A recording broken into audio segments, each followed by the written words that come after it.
इसलिए शिक्षा का बहुत बड़ा महत्व है। बच्चों, वैसे भी व्यक्तित्व में देखिए तो कहा गया है, विद्या ददाति विनयम विनयादि यादि पात्रताम पात्रत्वाद धर्मापनोति धनात् धर्मः ततः सुखम।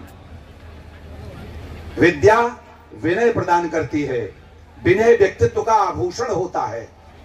अगर आपके पास आभूषण नहीं है, आपके पास सुंदर वस्त्र और विचार नहीं है, तो फिर आप एक बायोलॉजिकल मांस के लोथड़े हैं। ऐसे बहुत सारे लोग हैं। इसलिए मुझे लगता है कि व्यक्तित्व निर्माण के लिए सबसे ज्यादा आवश्यक ऐसे कार्यक्रम हैं। हमारे आदरणीय पत्रकार लोग बैठे हैं, विद्वान प्राध्यापक बैठे हुए हैं। सज्जनों में दो बातें कहूंगा।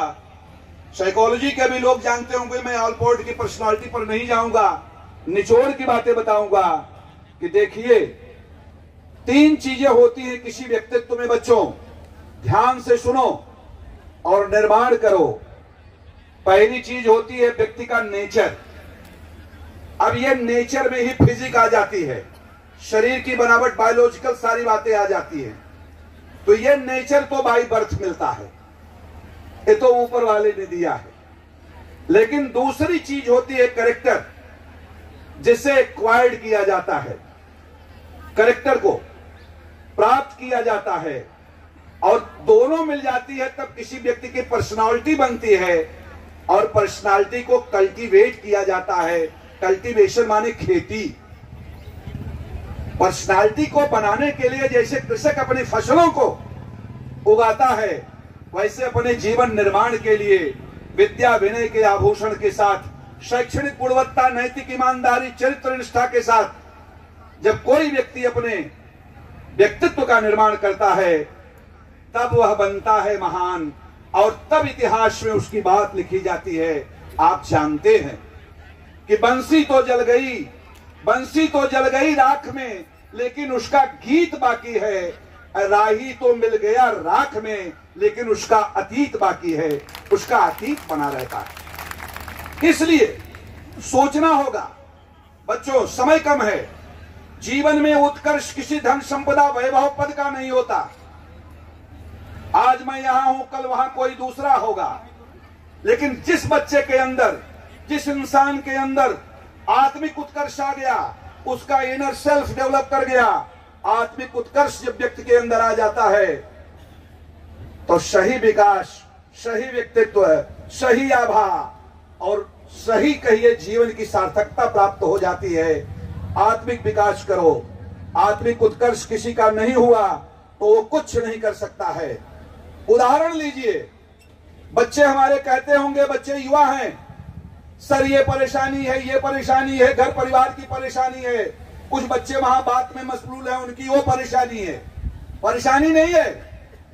श्री कृष्ण के व्यक्तित्व को लीजिए। श्री कृष्ण जेल में पैदा हुए, अंधेरे में पैदा हुए, समस्याओं में पैदा हुए, माता पिता जेल में थे, परिस्थितियों से लड़े, दुनिया भर के जितने राक्षस मारने वाले आए थे सभी आए, मामा तक ने द्रोह किया। क्या श्री कृष्ण से बढ़कर के किसी की परेशानी है भाई? किसी छात्र की?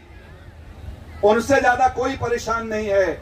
लेकिन आज कहा जाता है कि 16 कलाओं के कला युक्त अगर कलाधर हैं कोई, तो माधव हैं, क्योंकि उन्होंने लड़ाई लड़ने की ठान लिया था।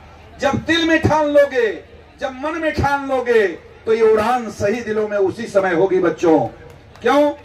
देखो, रुकना नहीं है। एक फिल्म में आपने सुना होगा, जो डर गया वो मर गया। रुकना नहीं है। जिंदगी की हर कहानी बेअसर हो जाएगी।